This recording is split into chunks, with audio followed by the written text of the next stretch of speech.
You know, niggas gotta get their priorities together. Got their mind on the wrong things, spending their money in the wrong way.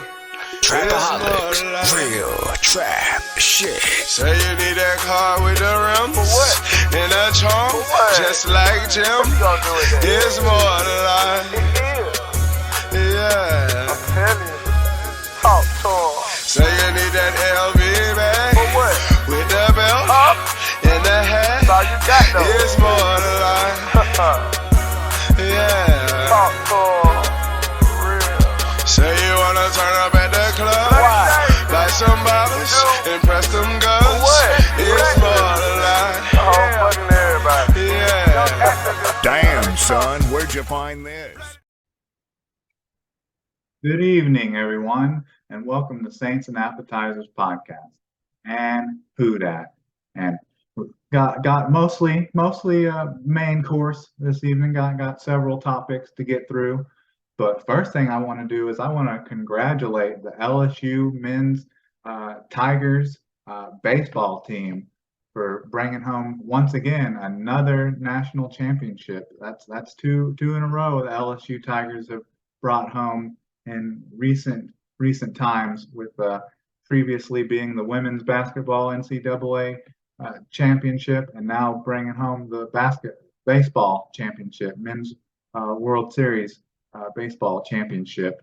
And I'll just say I don't watch a lot of baseball, but the series that I watched through this, I kind of picked it up around the Tennessee game, which would have been like last Thursday or last Tuesday actually, and then I watched the series between LSU and Wake Forest, and then obviously watched the 3-game series between LSU and Florida. And for someone that doesn't watch baseball a lot, and every time starts watching it again, kind of have to figure out the whole strike zone and all those nuances of the game. But I'll say for that 6-game stretch or so, that was some of the best baseball games and most exciting games that I've seen watching baseball. Do I think I'm going to become a college baseball fan again? Probably not, but it's still exciting. And during this time of no football, no NBA, only UFC events once a month, finding anything to watch on television sports wise is very accepted. I definitely took that in stride watching these games, because they were exciting, and definitely the first game against the LSU versus Florida was, out of the 6 games, was probably the best game.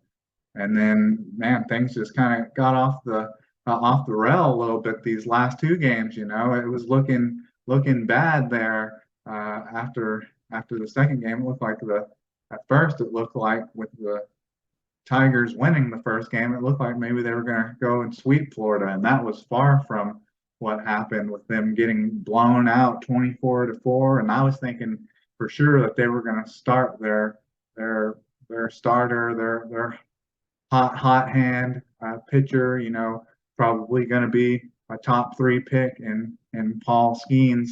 And they obviously they know coaching better than I do, because they didn't start him.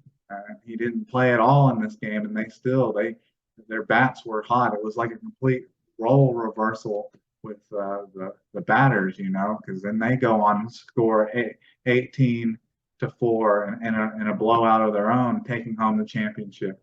But yeah, it was very proud to see them win. Nice to see a Louisiana sports team, a major Louisiana sports team, bring home another title. It's been a while for the Pelicans and New Orleans Saints. So if you have to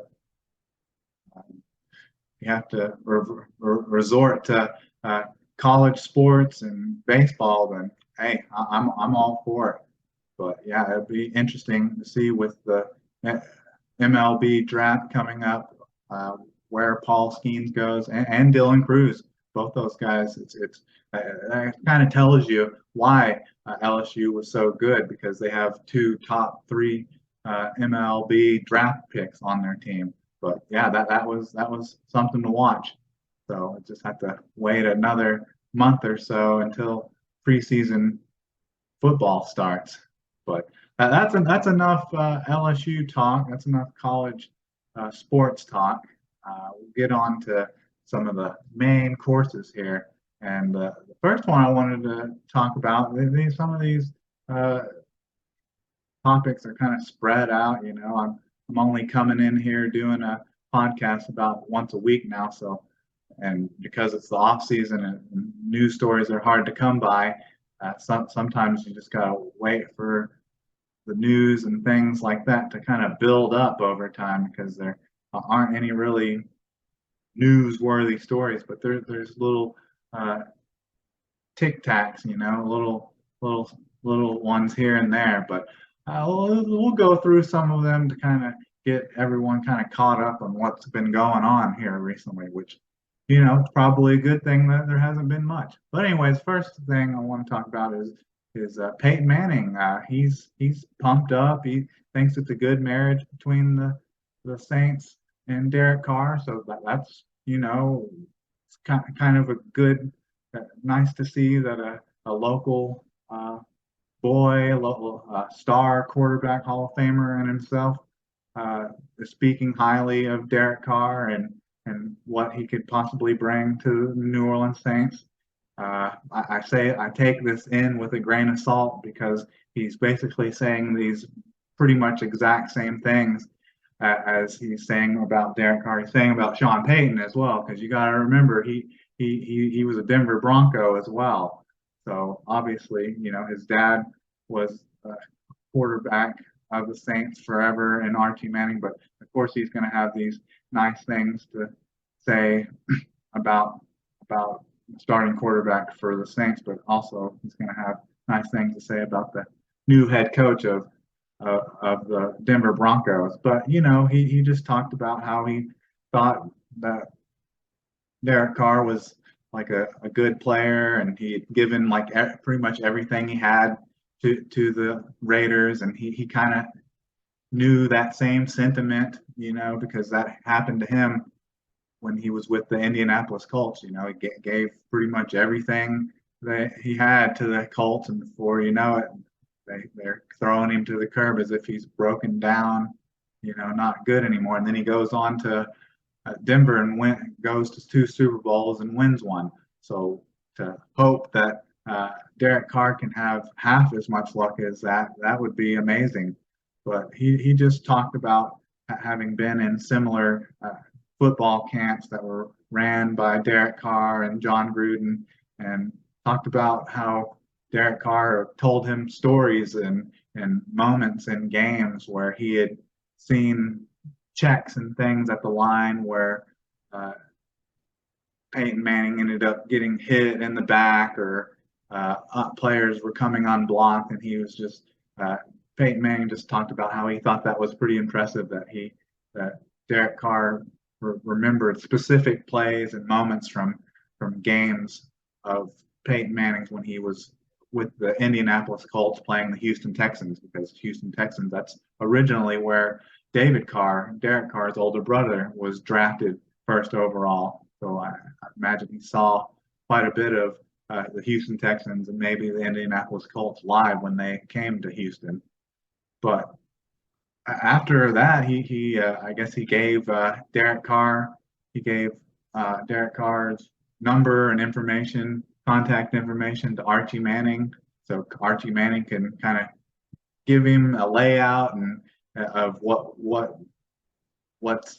the best places to go, like the best steakhouses and things like that. And if he needs any pointers about the city, just contact the main man, Archie Manning. But from what Archie sounds like, he sounds like, Derek Carr's already kind of got his roots set, and he's hopes that he's going to be a special part of this community going forward. And he just hopes that he's healthy and plays good, which I agree with that as well. Archie, I agree with that. So that's just some stuff, the royal family, the Mannings, had a little bit to say about Derek Carr, and like I said, who's to know really who Peyton Manning's going to actually be pulling for this season? Is he going to be pulling for the Saints and Derek Carr? Or is he going to be pulling for Sean Payton and the Denver Broncos? So, like I said, you take some of those comments with a grain of salt. But, it's enough of that story. But to go to another story, we still got players and people talking about their feelings and their thoughts of Derek Carr. And, this is a player that always has something to say, or usually is trying to recruit people to the team, or he's big talk. He's a lot of talk, but he's also a lot of action. And I'm talking about Cam Jordan, and he's wanting to go to the Super Bowl. He's wanting to bring Derek Carr back to Vegas, Super Bowl. And this is what he said. He had some things to say here. Let me see if I can find it. I guess this is some stuff that he said on Sirius Radio and see the season, with the belief that we can win each and every game, every one of these things, we can win each and every one of these things. I expect the Super Bowl, Jordan said. I expect to take Derek Carr, DC4, back to Vegas, where he just left, and have a return run at the Super Bowl.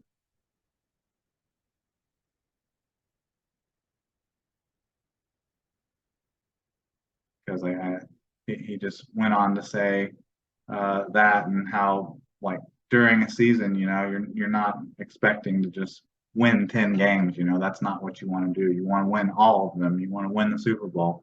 And sounds like he wants to help Derek Carr on his revenge tour, if Derek Carr is any type of person that would have any kind of revenge tour. But it would be amazing. That would be such a great storyline, honestly, is that Derek Carr gets dumped by the Raiders, Las Vegas, Oakland, where he once played, and then goes to another team, and they play in Las Vegas.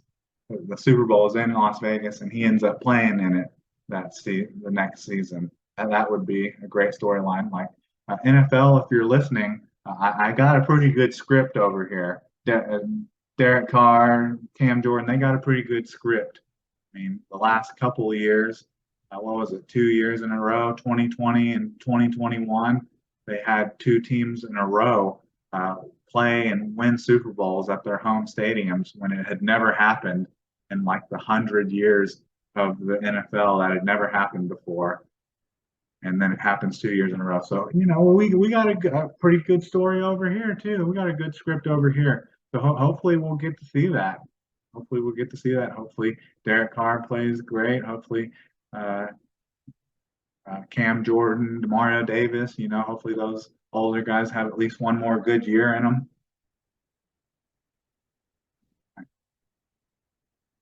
see. So staying on the Derek Carr, that's kind of the memo, the tab we're staying on here is with Derek Carr. And this is Derek Carr, just talked about how he got dumped by the Las Vegas Raiders, and maybe a revenge tour, and then kind of talked about how Peyton Manning had similar thoughts about, you kind of get all used up at your old team, and then you get a new fire kind of lit when you get picked up by another team that you think has some potential to win and do something.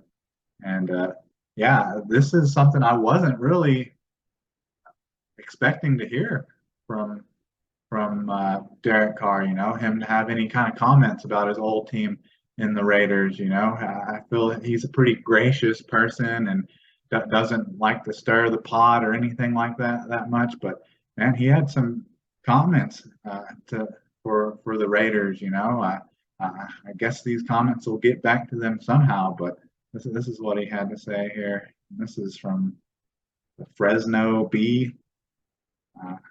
So that's from the college he used to play for. But that's what he said. I was, of the lack of better terms, I was very upset. I was mad, Carr said. You spend 9 years in a place, you have all the records, you can play at a high level, and for something to get in the way, whether it was whatever reason, money related or whatever, injury related, I would have said, I don't even want the money, just to play 2 more times in front of the fans. I didn't get the opportunity. So it definitely lit a fire inside me to keep going. That players and people in general are always going to say things like that after the fact. Like you can't tell me that Derek Carr or any player would have played for free.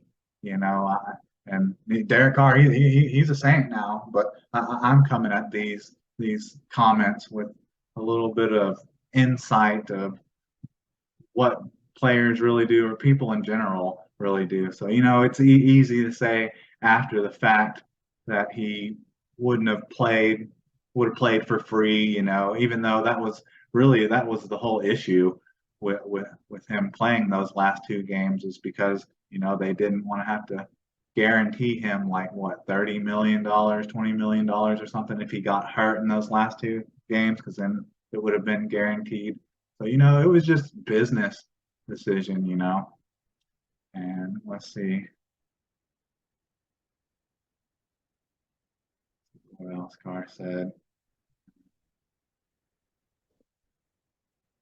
He said that it made his wife cry. He said, once they made my wife cry, that was pretty much over, Carr said. Once they made her cry, that was out. But the love for my teammates is what probably would have made me do it. But the way it worked out and the timing of things, it was just time for me to move on. But who knows? You never know what will happen, which I don't know what that means. I don't know if that means that he may go back there and retire a Raider, or if things don't work out here with the Saints, that he may go back to the Raider. But essentially, he was done with them once, I guess, the whole situation of him being pulled and being benched and stuff, and them not knowing whether who he's going to play for next season. I guess that upset his wife, and hey, that's personal. That's personal. You're upsetting someone's wife, whether it was on purpose, which I doubt it was, during this whole benching of Derek Carr and not wanting to have to guarantee him, $20-30 million if he got hurt. That's all just business, That's why I'm a little surprised that Derek Carr even had any comments.